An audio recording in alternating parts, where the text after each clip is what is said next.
Well, now that I have the hypothesis that God doesn't exist, I have to make a prediction.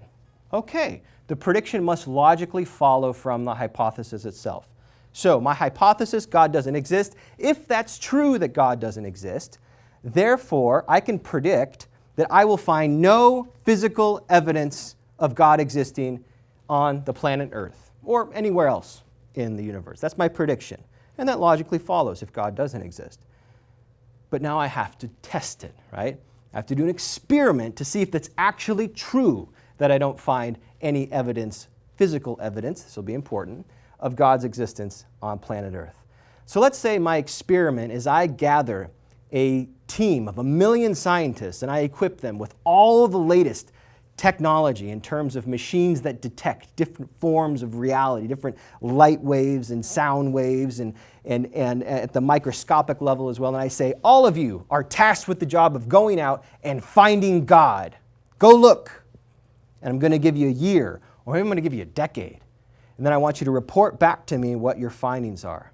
Okay, so let's say we do that. Some very big grant is given to 1 million scientists and they go looking for God. Well, what happens?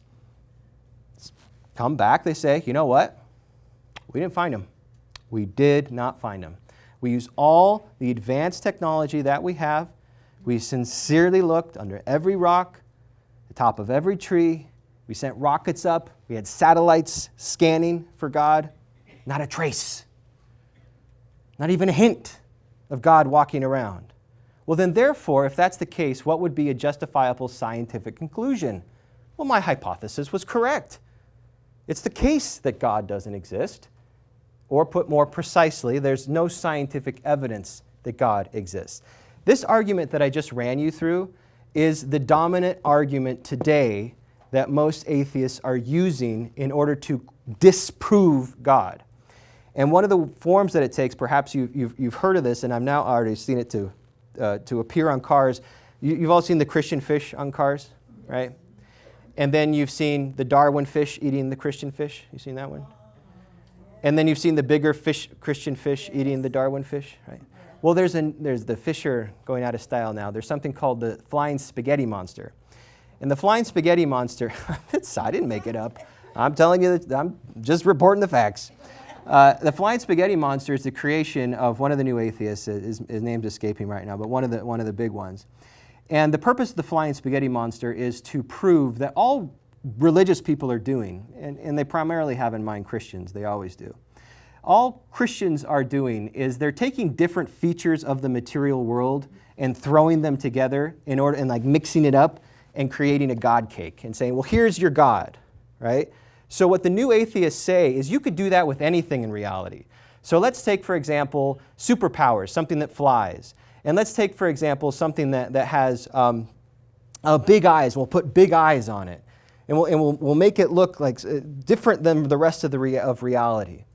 So what the flying spaghetti monster represents is an absurd version of what the new atheists think that Christians are doing with their definition of God. And that's just compiling different parts of reality. And so the point of it, sort of the anti-evangelical point of it, the new atheism evangelization, is to make you feel like an idiot when you talk about God. So instead of saying, God really loves me, you say the flying spaghetti monster loves me. Or you say, do you bow down to God in worship? You say, do you bow down to the flying spaghetti monster in worship? Or do you say that your marriage is grounded in the flying spaghetti monster? You see, you start to feel like an idiot, and you start to recoil and move away from religion because you don't want to sound stupid. It's all a ruse. It's a trick.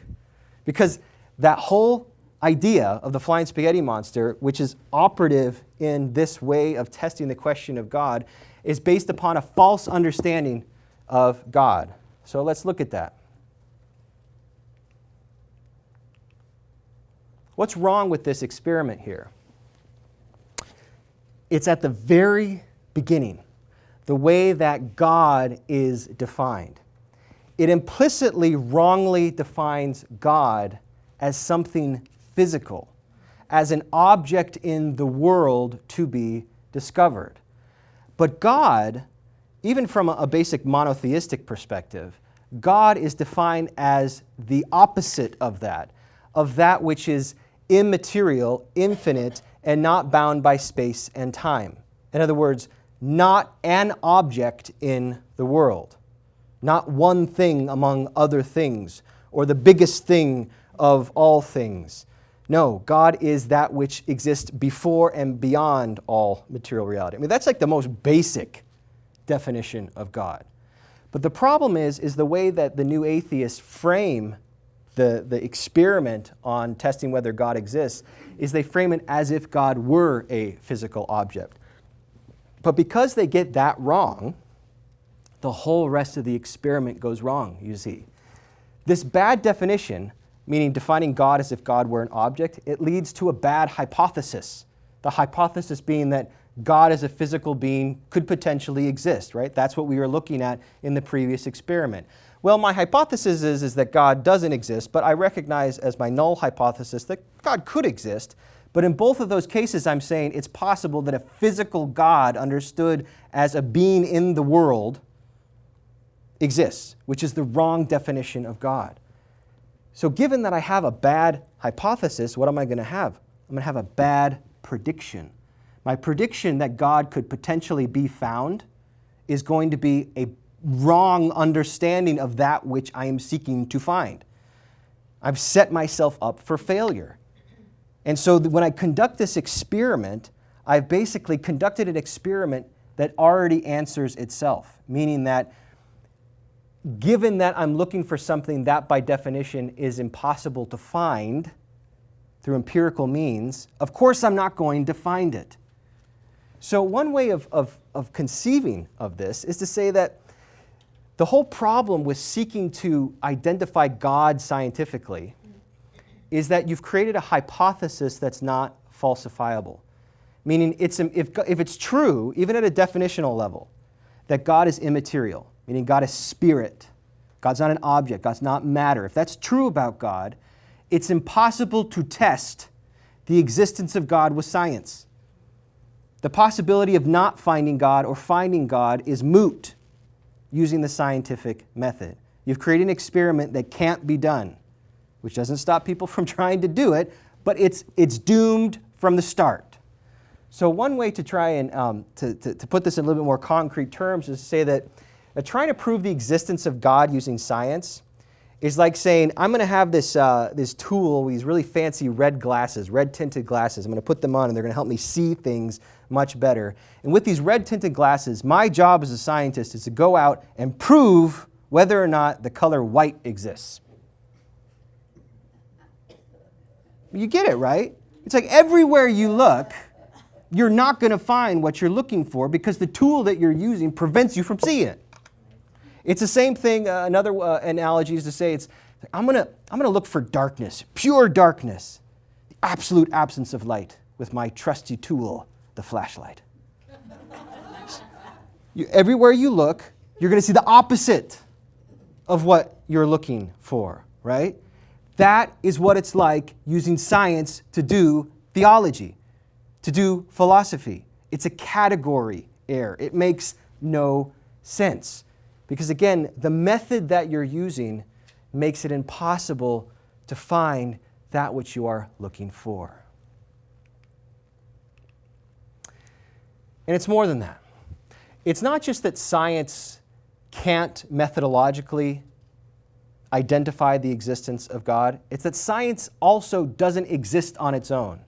Again, one of these false assumptions that is also a dominant assumption culturally right now is that science sort of stands on its own foundation that goes down into God knows where, but somewhere down into the core of existence, and there it just gets to stand on its own and operate, and from there be the only beacon of light that all of us can use to figure out anything in the world. The reality is that science doesn't justify itself. Remember we were talking about logic a couple lectures ago, how logic doesn't justify itself, it just is.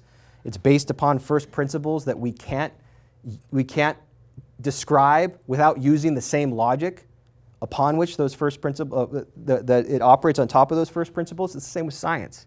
But here we can get a little bit more detailed.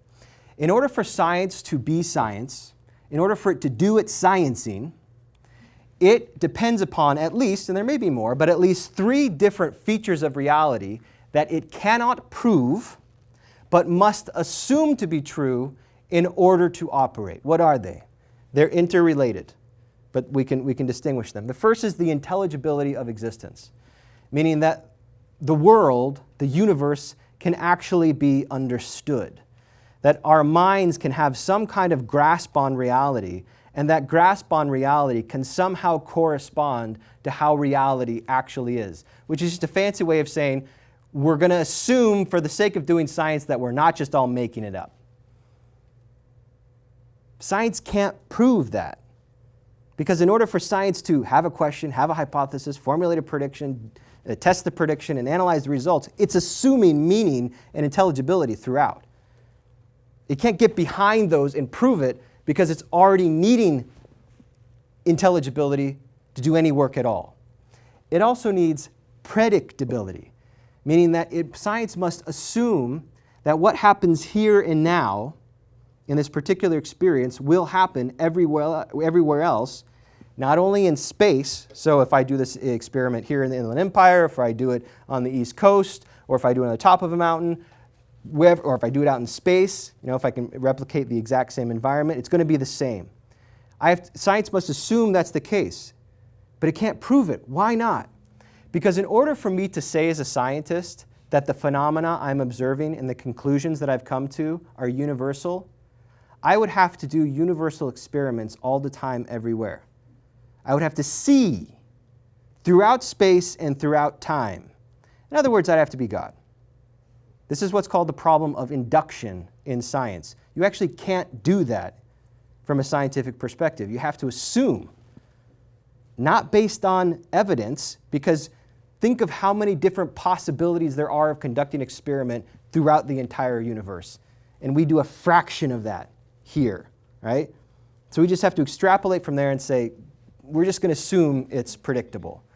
And closely related to that, we have to assume that it's uniform, meaning that there is a kind of way of describing reality where it is held together by a kind of unity of some sort that makes it possible for experiments to be done and to be maintained and for bodies of knowledge to build. If we don't have intelligibility, predictability, and uniformity, we don't have science.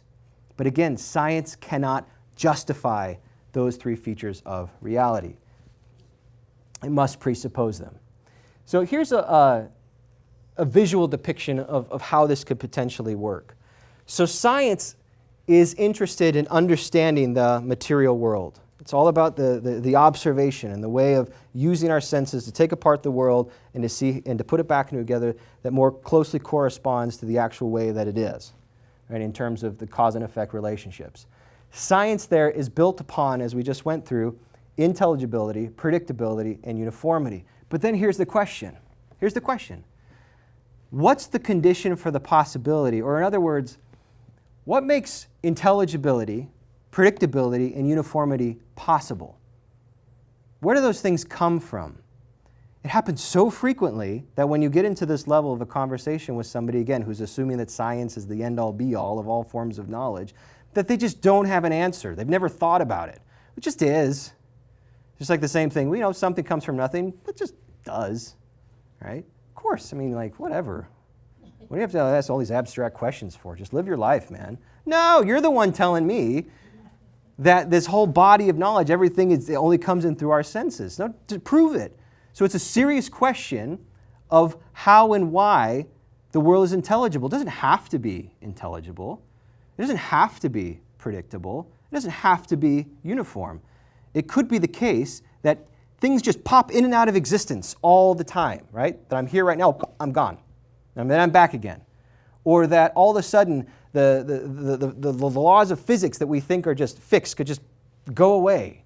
Well, why do they stay? This is a question we're going to get into a little bit deeper. It points to, it's not a direct proof of, but it does point back to the necessity of God. In other words, we presuppose the existence of a being who creates an order that is ordered, that then human beings can then access by means of doing science and actually get reliable, true results from it. But if you take out that foundation, what happens? Collapse. Right? And this is one of the reasons why, and this is not a well-known fact, but why science itself develops, as we understand science, primarily develops out of a Christian understanding of reality. Because Christian understandings of reality are presupposing intelligibility, predictability, and uniformity because of our doctrine of God. So it makes sense that science would be able to emerge from that. But if you take that out, what do you have?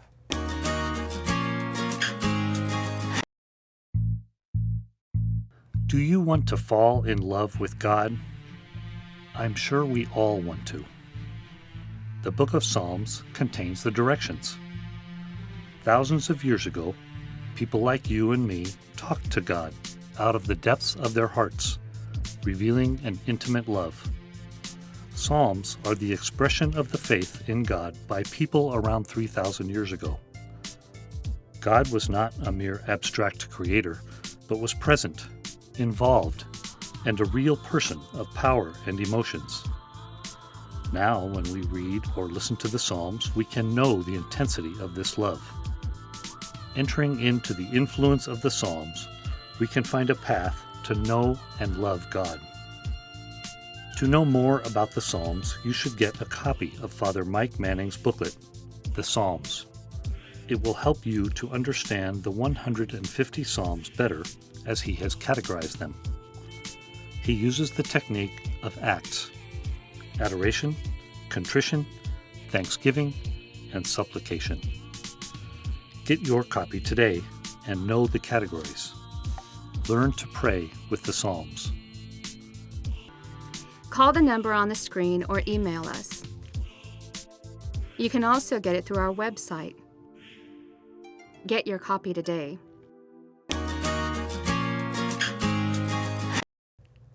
And here I want to make a distinction between science, which we've been talking about and seeking to get greater clarity on, versus something called scientism. So science is this method, again, a very powerful method, an irreplaceable method for understanding the material world. Scientism, on the other hand, it's a conclusion. It's not a method. It's the conclusion that all knowledge is empirical, meaning the only form of true knowledge that we have comes in through our senses, that there's no true knowledge outside of science. That's scientism. And again, I would say that's the reigning view of most people right now in our culture. They're not scientists, they're adherents of scientism, which is an irrational religion. Why? The problem is that the statement, science is the only true way to obtain knowledge, that statement, science is the only true way to obtain knowledge, that statement itself cannot be demonstrated scientifically. Science cannot demonstrate the truth of the statement that only science is true. Again, this gets our brains like a pretzel, right? But we have to get down into the guts here to try and pull all this apart. So let's test that. Our question would be, is there any true knowledge outside of scientific knowledge? That's our question. My hypothesis is that no, there's only science. Only scientific knowledge is true knowledge, but I'll hold in abeyance over here on the side that maybe there's this other form of knowledge that's not scientific that's also true. But my hypothesis is that only true knowledge is scientific knowledge. My prediction, therefore, is that we're not going to find any knowledge that's true that's not scientific knowledge. And the way that I'm going to test that is I'm going to use the scientific method to see if there's any knowledge that's true that's not scientific knowledge. Well, big surprise here, folks. You're not going to find any knowledge that's true outside of scientific knowledge if you're using the scientific method. Right? It comes down to this absurdity. Using the scientific method, we're going to see whether we can know anything invisible to the scientific method. It is absurd, right? But we're living this absurdity right now, all of us in different ways. When people are wearing the "Dude, don't use science" shirt, right? and assuming that science is capable of managing our lives. It's creating this error right here in some form or another. Now, here's another big one. Let's say that you're going to take it at least seriously, this idea, okay, maybe there is a difference between science and scientism, and maybe there's some limits to science, that we should recognize that it's possible that there might be some forms of truth outside of science. Maybe, I don't know, I'll think about it. But it at least is true that science has disproved miracles, right? I mean, come on. This is 2019. Everybody knows that science has disproved miracles because miracles are, well, they're unscientific. And since they're unscientific, therefore they're false. Either they're cognitive mistakes, there's people making errors about what they think they see, or it's people just making stuff up for various reasons, but they're not actually real. No. Why? Here we need to distinguish between what we'll call metaphysical or logical laws, which we've talked about some in the previous lectures, between the laws of nature. Now, what's the difference? We use law for both of them. It's a very different kind of law. We're talking about metaphysical laws or logical laws. It's actually impossible. The reason we call it a law is because it must necessarily be. It cannot not be. It's impossible to conceive of the opposite. So we could say, for example, looking at the laws of logic, right, that a 0 cannot be a 1, that you cannot think of a zuan, 0, 1, that's something both 0 and 1 at the same time, right? Or the example I've used in previous lectures, the circular square. Right? Our minds do not let us conceive of the opposite, or that something can come from nothing. Right? It's law-like because it cannot be. We couldn't even use language to express the possibility of it being. So it's fixed, can't be broken, literally cannot be broken. Laws of nature aren't like that, you see. So think of, for example, the law of a lift. So we get on these enormous airplanes, right, which are really heavy in and of themselves, and then people like me, which are pretty heavy, get on them, lots of us, and then somehow they're up in the air. Well, this is really remarkable, right? The only reason it's possible is because there's a force in nature, and we'll call it the law of lift, that if you move a wing in air at a speed that's fast enough, right, it's going to generate an opposite force against gravity, which is going to push you up. It's called lift, okay? It's a law of nature. Everywhere you go in the world, you do the same thing, it happens. You go up instead of down. It's really remarkable. Can you think of a world in which wings go through the air and there's no upward force? Does your mind let you do that? Why not? There's nothing inherent about being on the planet Earth, where if you move like this, then all of a sudden you got to start going up. Right? It just happens to be the case that happens in the world. The same with gravity. We can imagine, we don't need to imagine a world without gravity. It's up there, right? So gravity is here on the planet Earth. We still don't understand it very well, but our minds can conceive of an Earth somehow, or maybe with reduced gravity or something like that, right? The point is things, when it has to do with material reality, we can change everything up. We can get rid of things in our mind, and there's no does not compute.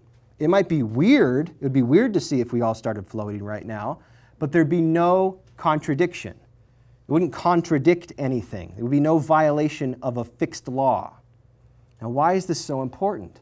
Because if it's true that God exists, and if it's true that God created all of existence, then there is no contradiction between the same God creating the laws of nature that govern all of reality, that we use every day in order to exist, and we call them laws of nature because they do appear to be patterns. That can be true, and it can be true that what? That the same God who created this reality can intervene in this reality to suspend the laws of nature or to alter the law of nature in order to communicate something or to reveal something or to show something. There's no contradiction there, meaning miracles are not in and of themselves irrational. Now, if I were to say God can become not God, or God can make a 0 or 1, there I'm talking about non-being. Those are actually fixed metaphysical principles. I'm pointing to something that cannot be. But again, the laws of nature are by definition malleable. They can be changed without any contradiction, which means, again, miracles can conceptually happen without there being any kind of contradiction, which is just another long way of saying science cannot disprove the possibility of miracles, and that there's nothing irrational, which is to say contrary to reason itself, for a Marian apparition, for example, or the real presence in the Eucharist, or the resurrection, or any of the doctrines that we hold as Catholics that we point to as miraculous, meaning that they violate what we understand to be the laws of nature. They're not irrational if you put this whole substructure of God and creation together. It all fits without any incoherence. Science can help us to understand how the natural world works in terms of its cause and effect relationships. And this includes helping us see God's effects in the world. Not God himself, but God's effects in the world, God acting in the world. But it can also help us make social decisions as well, political even. We have to look at the data. Let's look at the information. Let's look what's out there. For example, should we be concerned about genetically modifying our food chain or not? Science is a vital partner in that question. I would even say essential, because it gives us the information that we need in order to make those decisions. Science cannot tell us good or bad or right and wrong. It is incapable of generating a moral imperative. It can't do it. It doesn't have the tools to do it. It can give us good information on how to employ moral decisions, but it cannot identify morality itself. It can help answer the question whether any particular miracle is in fact a miracle. Right, so I give the example here of the Shroud of Turin. Right, none of us are required to believe in the authenticity of the Shroud of Turin, but there's pretty good evidence, even from scientific analysis, that it appears to be from the time. I've been told many times that the Catholic faith is the Catholic of the poor, uneducated, and oppressed. This type of education helps formulate a lot to back up our faith. Yet, in today's society, we have many Catholics leaving the Catholic Church. So, what are we doing to educate our people?